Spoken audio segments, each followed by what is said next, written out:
Olá pessoal, tudo bem?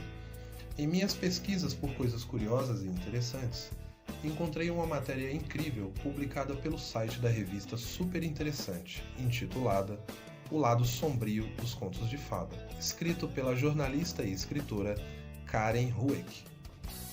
Que as histórias contadas pela Disney não surgiram lindas e encantadoras, nós já sabemos, mas o que este texto nos mostra é o cenário do qual inspirou essas histórias a serem criadas, e o pior, criadas para crianças.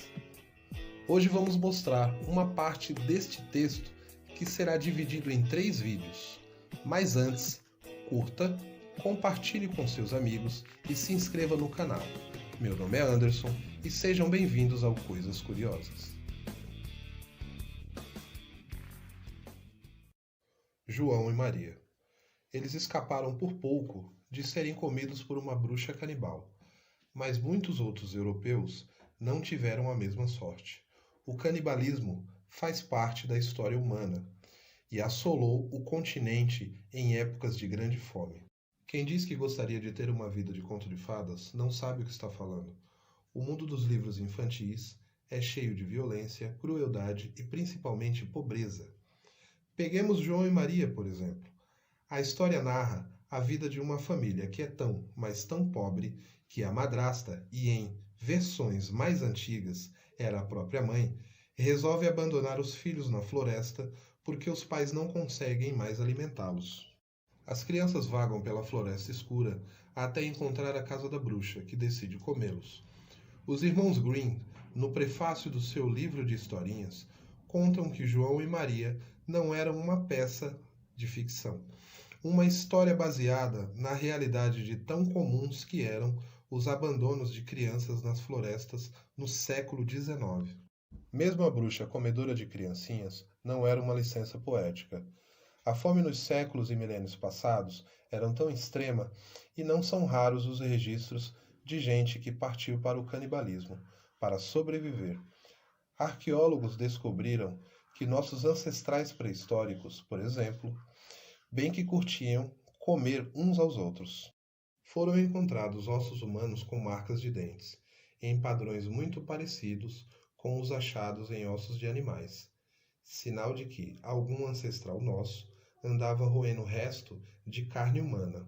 Também foi encontrado sangue humano em panelas pré-históricas e nas fezes fossilizadas de nossos ancestrais.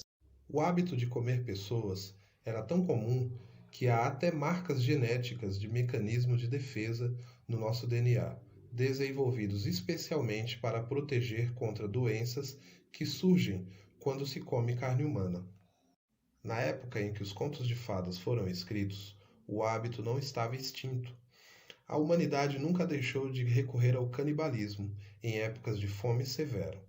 Na Prússia, a escassez foi tanta entre 1708 e 1711 que 41% da população, ou seja, 250 mil pessoas morreram.